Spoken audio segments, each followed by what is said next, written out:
사도행전 21장 27절부터 30절까지 말씀 제가 봉독해 드리겠습니다.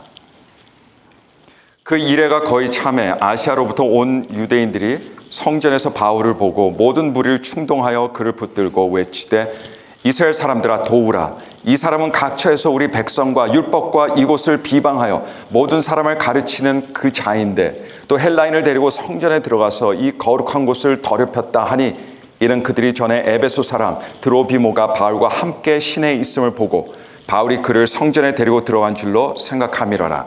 온 성이 소동하여 백성이 달려와 모여 바울을 잡아 성전 밖으로 끌고 나가니 문들이 곧 닫히더라.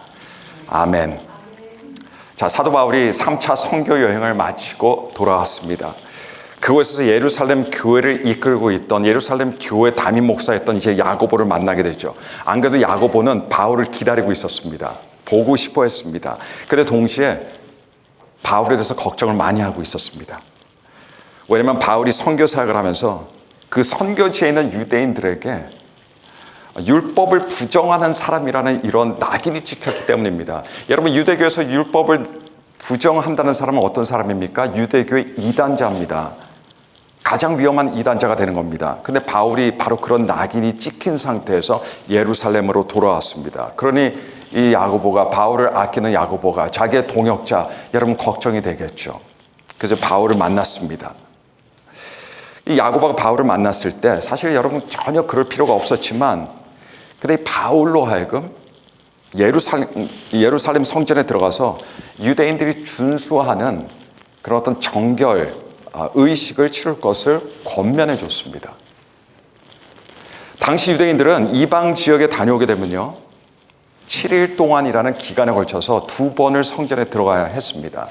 거기서 제사를 드려야만 정결하게 됐습니다. 유대인들에게는 여러분 잘 아시겠지만 유대인들은 정결한 것과 부정한 거에 대해서 굉장히 그걸 구분하던 심각하게 구분하던 사람들이었습니다. 왜냐하면 모세 율법에서 정결함과 부정함을 굉장히 중요시하게 여겼기 때문입니다. 그래서 구약시대 때부터 하나님의 백성은 부정함을 피하고 늘 정결하게 자기 자신을 유지하고 그렇게 지켜야만 했습니다. 이것이 유대인들의 일상의 아주 중요한 일이었습니다.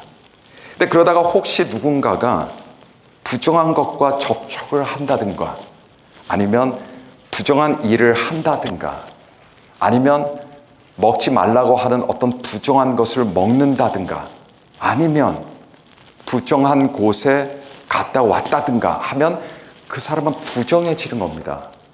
그러니까 영적으로 더러워지는 거예요. 그리고 그렇게 될 시 유대인은 반드시 성전에 와서 7일 동안에 걸쳐서 2번 와서 제사를 드려야 했습니다. 그게 정결 의식이었습니다. 그래야 다시 나 이제 깨끗해졌다, 정결해졌다 이런 마음을 가질 수가 있었습니다. 근데 사도 바울의 경우는 지금 오랜 기간 동안 수년 동안 어딜 다녀왔습니까? 이방 지역에 다녀왔습니다. 거기서 잠시 살았습니다. 살다 보니까 이방인들도 당연히 만나게 되죠. 그러면서 당연히 유대인들이 눈에 볼 때는 사도 바울은 어떤 사람이냐? 부정해진 사람이었습니다. 그래서 모세 율법에 따라서 이 바울은 반드시 성전에 와서 정결 의식을 행해야 했다는 겁니다. 근데 여러분 사실은 예수님께서 십자가에 달려 돌아가심으로 그분의 보혈로 말미암아 율법의 모든 요구를 성취하셨기 때문에 예수님의 보혈로 말미암아 이미 정결하게 됐습니다. 그래서 그런 정결 의식이 무의미했습니다. 소용이 없었습니다. 그러나 그럼에도 불구하고 바울은 유대인들을 자극하지 않기 위해서 그들 달래주기 위해서 불필요한 마찰과 오해를 피하기 위해서 바울은 성전에 들어가서 7일에 걸쳐서 그렇게 정결 의식을 행하게 됩니다. 여러분 참 지혜로운 처사예요. 그리고 이는 바울과 바울의 복음 사역을 위한 일이기도 했습니다. 근데 그 정결 의식이 거의 다 끝나갈 때쯤 돼서 마침 소아시아에서 바울을 핍박하고 죽이려 했던 유대인들이 마침 예루살렘을 방문했습니다. 성전에 들어갔어요. 근데 거기서 누굴 봅니까? 바울을 보게 된 겁니다. 예루살렘 거리에서도 바울을 보게 된 겁니다. 원수는 외나무 다리에서 만난다더니 하면서 이 예루살렘에서 만나는구나. 그리고 아니나 다를까 이들이 바울을 보자마자 바울을 비방하기 시작합니다. 그리고 바울을 죽이기 위해서 사람들을 충동합니다. 그리고 성동하기 시작한 겁니다. 자, 여러분, 참 무서운 일이에요. 바울이 무슨 나라를 팔아먹었습니까, 여러분? 바울이 자기들 재산을 가지고 뭐 사기라도 쳤습니까? 자기 사랑하는 사람을 뭐 죽였습니까? 심지어 바울은 그 누구에게도 해코지한 적이 한 번도 없는 사람이었어요. 근데 사람들은 바울을 그렇게 미워하는 거예요. 원망하는 겁니다. 그 심지어 죽이려고 하는 거예요.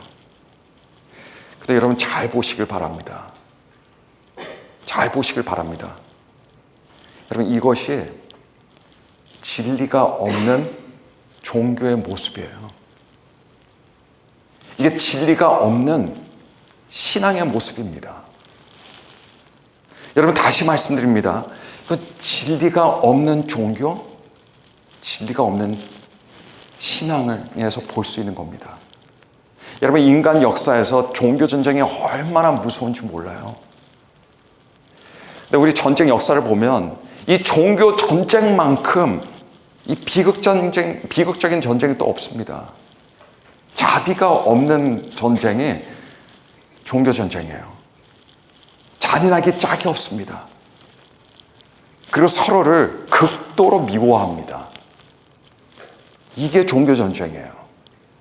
여러분 그나마 지금 전쟁들은요 제네바 협약 같은 것이 있어서 이런 것들을 지키지만 종교 전쟁은 제네바 협약 그런 거 없습니다. 씨알도 먹히지 않습니다.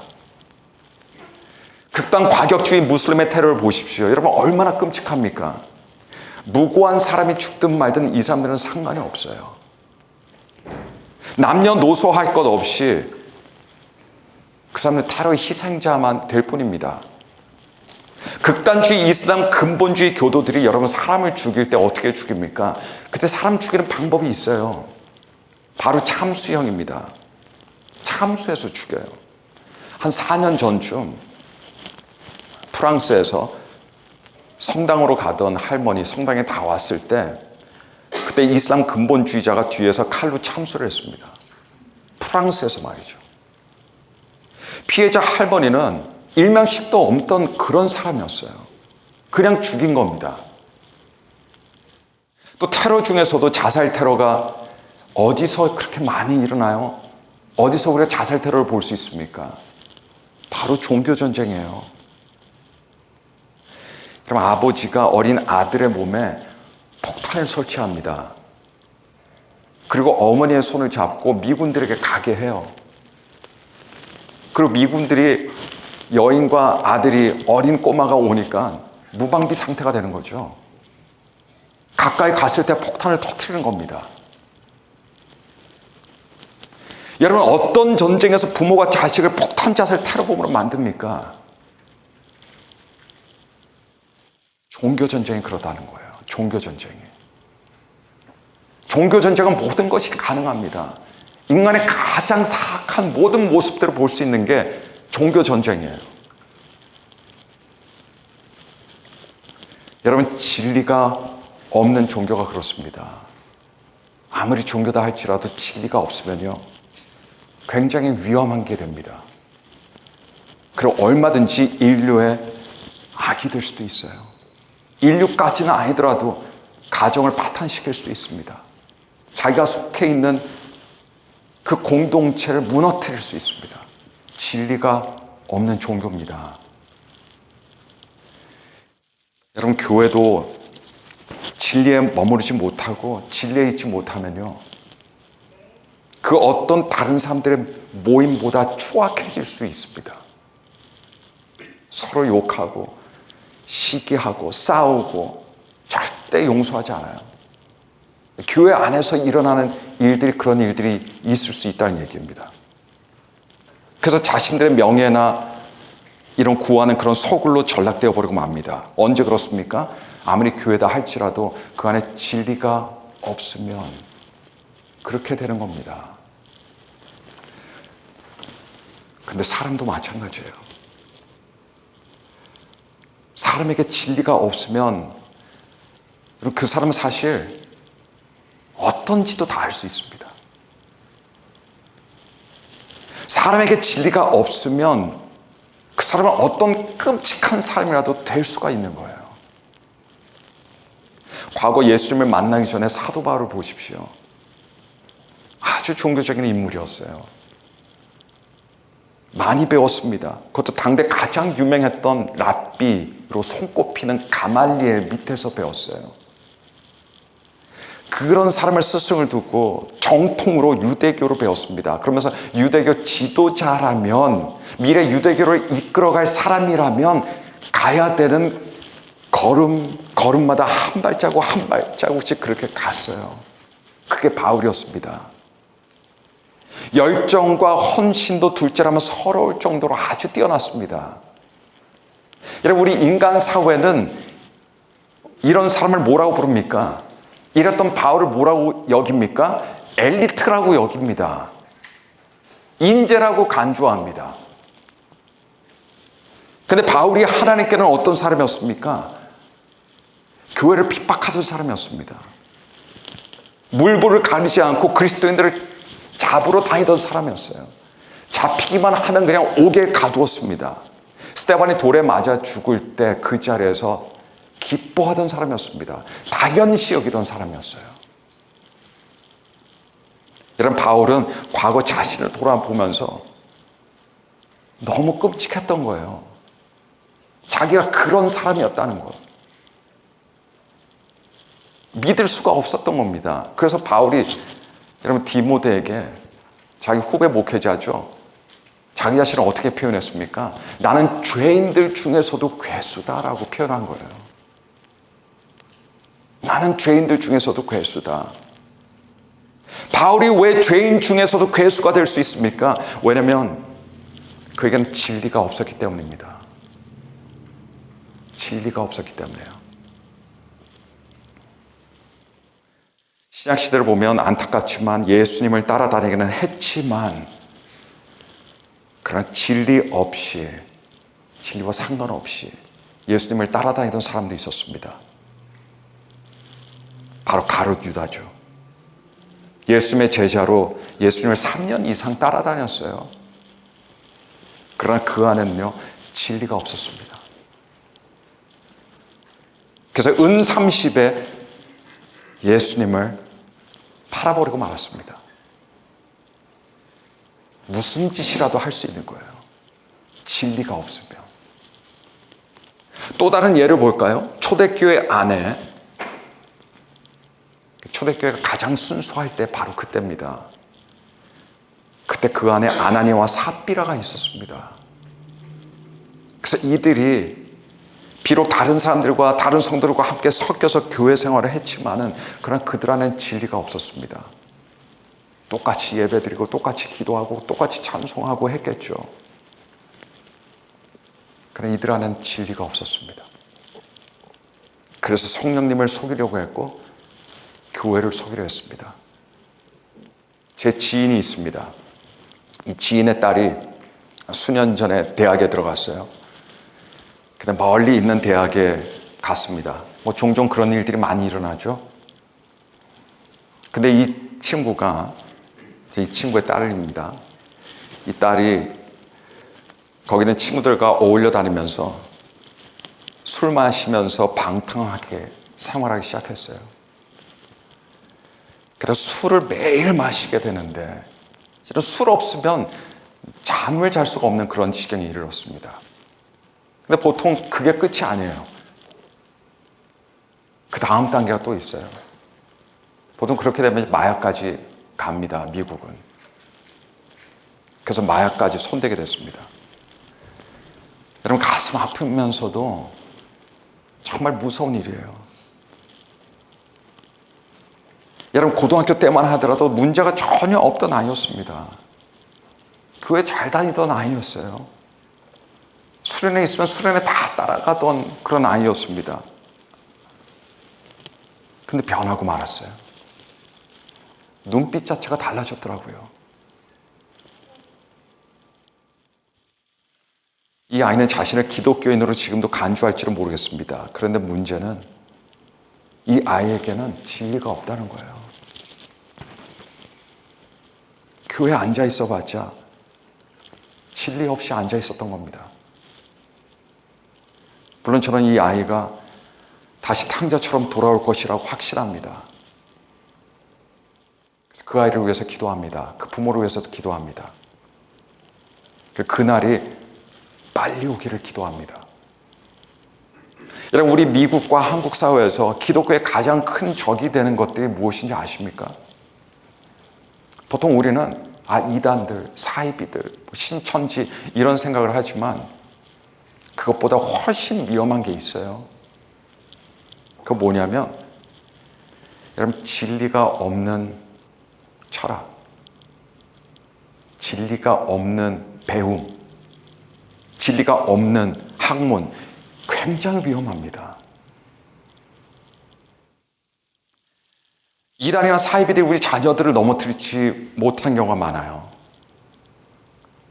그러나 진리가 없는 철학, 진리가 없는 학문, 진리가 없는 배움은 우리 자녀들을 다 넘어뜨립니다.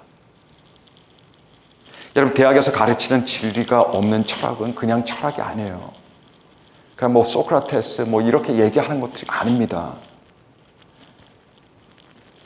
그 철학은요, 기독교를 부인합니다. 학생들로 하여금 기독교에서 돌아서게 해요. 왜냐하면 반기독교적인 것들을 가르치기 때문에 그렇습니다. 그러면서 청년들을 망치는 거예요. 왜 경건한 그리스도인들이 자녀들을 공립학교에 보내는 걸 가장 두려워하겠습니까? 왜 기독교 학교에 보내거나 아니면 아예 홈스쿨링을 하려고 할까요? 왜냐하면 이 세상의 학교들에는요, 진리가 없기 때문에 그래요. 그때 아이들이 진리를 배워야 되거든요. 그때 배워야 되는데 오히려 반대 것들을 다 배우고 오는 거예요. 이 진리에 반하는 세계관을 학교에서 계속 주입시키는 겁니다. 그러니까 우리 세대와 다음 세대가 얼마나 달라요, 여러분. 여러분, 그런 곳들에서 우리 아이들이 넘어지고 젊은이들이 넘어지고 청년들이 넘어지면 우리의 악몽이 되는 겁니다. 우리의 악몽이 되는 거예요. 또 진리가 없는 철학이나 학문만큼 위험한 게 또 있는데, 그거는 여러분, 진리가 없는 풍요로움입니다. 돈만 있지 진리가 없어요. 그러니까 그 돈이 그 사람에게 하등 아무런 유익이 되지 못합니다. 오히려 사람을 타락시켜요. 하나님과의 우리의 관계를 방해합니다. 지금 우리 자본주의 타락상이 바로 여기서 비롯된 겁니다. 자본주의 좋습니다. 괜찮습니다. 그러나 진리가 없으면 그것마저 우리를 경계해야 될 수밖에 없어요. 진리가 없으니까 돈 버는 것도 돈 쓰는 것도 다 욕심과 욕망과 이기심과 죄 가운데 하게 되는 겁니다. 그래서 돈이 사람들을 타락시키고 망치는 겁니다. 여러분, 만약에 지금 사람들이 돈이 없다면 주님께로 나올 사람들 많을 거예요, 아마. 지금 당장 어떤 재정적인 경제적인 문제를 봉착하게 되면 교회 찾아온 사람 많을 겁니다. 그러나 왜 안 찾아옵니까? 왜냐하면 진리가 없는 풍요로움 속에 빠져있기 때문에 그래요. 진리가 없는 풍요로움, 사람들을 타락시킵니다. 이 땅에서 우리의 삶을 잘못되게 만들어요. 우리의 방향 자체를 바꿔버립니다. 요한복음 8장 32절 말씀 보시면 아주 유명한 구절이 있죠. 요한복음 8장 32절입니다. 진리를 알지니 진리가 너희를 자유케 하리라. 여러분, 사실 이 구절 너무 좋은 말씀입니다. 저도 어릴 때부터 잘 알던 그런 말씀이었어요. 근데 저는 이 구절의 의미를 많이 모르고 그렇게 시간을 보냈어요. 지금 사람들도 마찬가지일 겁니다. 이 구절은 알지만 이 구절의 의미를 몰라요. 이 구절을 가슴으로 받아들일 수가 없어요. 왜냐하면 일단 진리라는 단어가 나왔어요. 추상적인 단어잖아요. 진리가 뭔지 모르고요. 두 번째는 진리가 자유케 한다고 하는데 도대체 뭐에서부터 자유케 한다는 걸 모릅니다. 내가 자유가 필요한지조차도 모르는 거예요. 그냥 멋있게만 들리지만 우리의 삶에 사실 큰 힘이 되지 않은 그런 말씀들 중에 하나가 될 수 있습니다. 근데 여러분, 한참 타락하고 방황하고 쓰러지고 넘어지고 울다가 너무 많이 울어서 눈물까지 마르는 그런 경지까지 갔다가 그때 예수님을 만나게 되잖아요. 그런 사람들은 이 구절을 이해할 수 있습니다. 이 구절을 깨달을 수가 있어요. 사도 바울 같은 사람 그렇습니다. 사실 이 말씀을 이렇게 바꿔서 제가 말씀드릴 수 있습니다. 진리를 알지니 진리가 너희를 자유케 하리라. 이 말은 이 말입니다. 예수 그리스도를 알지니 예수 그리스도께서 너희를 자유케 하리라. 이겁니다, 여러분. 어렵게 생각하실 필요 없어요.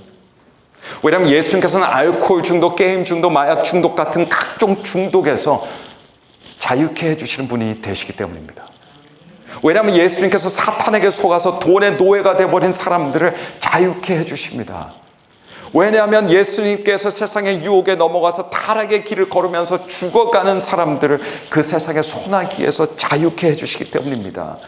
왜냐하면 예수님께서 마음에 큰 상처를 받아서 그 상처에 붙잡혀 살아가는 사람들을 상처에서 자유케 해주실 수 있는 분이 되시기 때문입니다.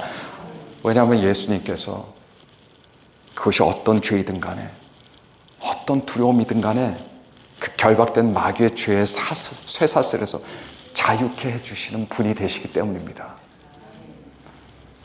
이런 일들 예수님만이 하실 수 있습니다.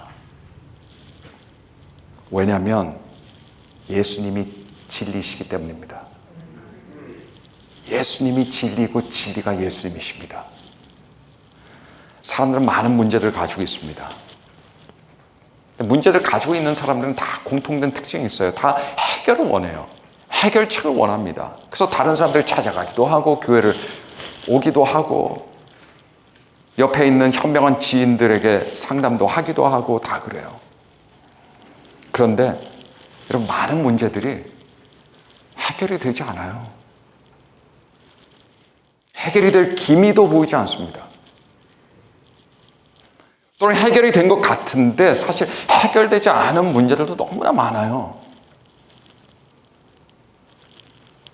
이유가 있습니다. 사실 모든 문제들의 근본 이유는요, 그것이 어떤 문제이든 간에 진리가 없기 때문에 파생한 문제들이 되기 때문입니다. 진리가 없기 때문에 그래요. 여러분, 세상 사람들은 진리에 대해서 관심이 1도 없습니다. 그러면서 이렇게 항변하죠.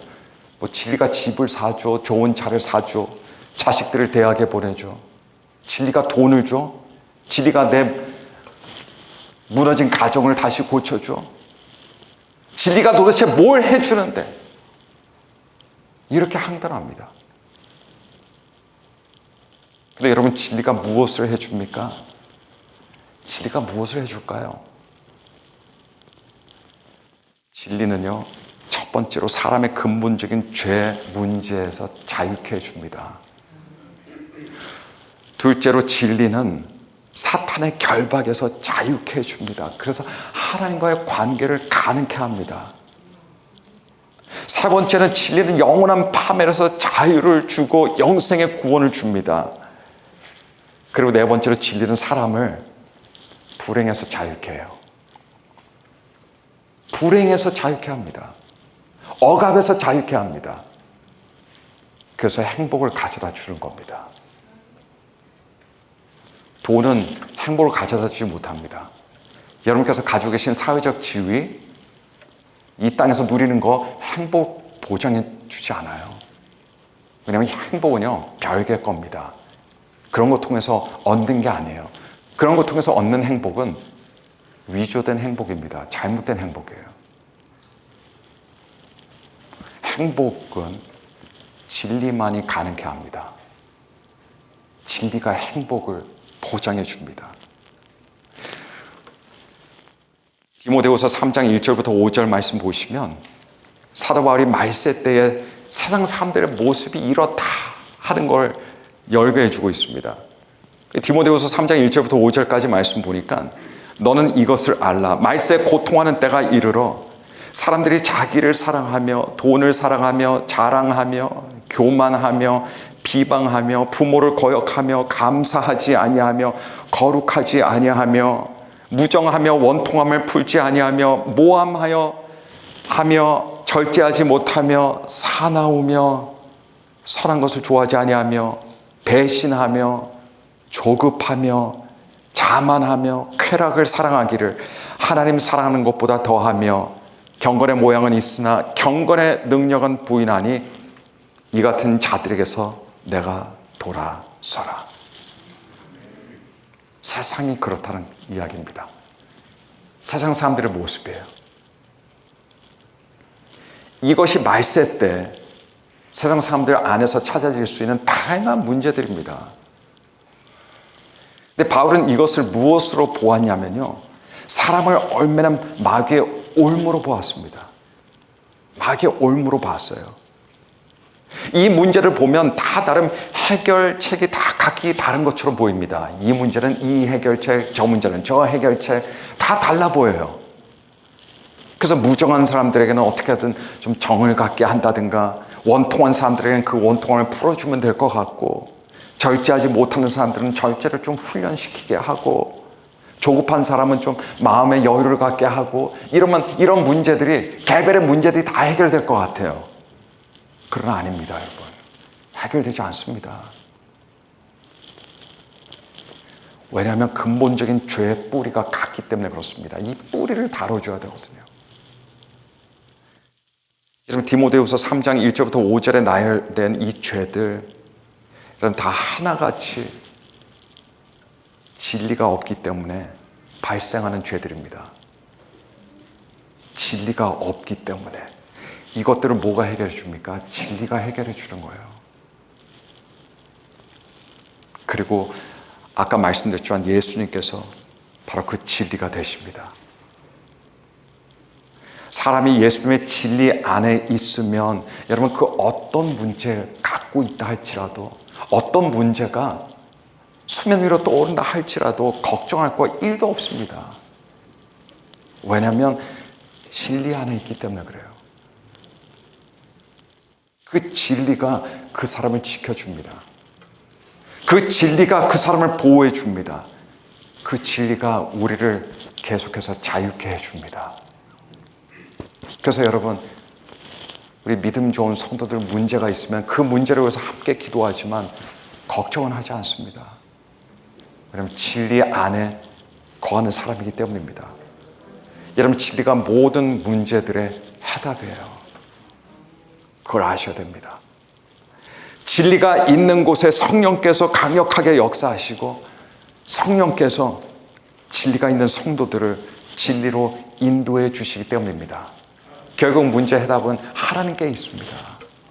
우리가 뭘 한다고 고칠 수 있는 게 아니에요. 여러분은 여러분들 자신, 여러분의 단점 고쳐보셨습니까? 남의 문제 고쳐보셨나요? 우리는 못 고칩니다. 그러나 하나님은 고치십니다. 성령께서 고치십니다. 그리고 하나님께서는 그것들까지도 사용하셔서 하나님의 뜻과 계획을 반드시 이루십니다. 요한복음 16장 13절에 진리의 성령이 오시면 그가 너희를 모든 진리 가운데로 인도하신다라고 말씀하십니다. 우리는 인도를 받아야 되는 거예요. 진리 가운데로 인도받으면 됩니다. 여러분, 교회가 될 수 있는 이유는 그냥 사람들이 모였다고 교회가 되는 게 아니에요. 진리 때문입니다. 다른 거 다 없어도 진리가 있으면 그것은 교회가 되는 거예요. 하나님께서 기뻐하시는 교회가 되는 겁니다. 성도가 될 수 있는 건 뭡니까? 교회 멤버십 때문에 그렇습니까? 아니에요. 성도가 될 수 있는 것도 진리 때문입니다. 여러분, 진리로 자유함을 계속해서 누리시길 바랍니다. 그리고 진리가 되시는 예수 그리스도 안에 거하시면서 하나님의 역사하시는 손길, 성령을 통해서 일하시는 그 손길들을 기대하시면서 살아가시는 저와 여러분들이 되시기를 예수 그리스도의 이름으로 축복하고 축원합니다.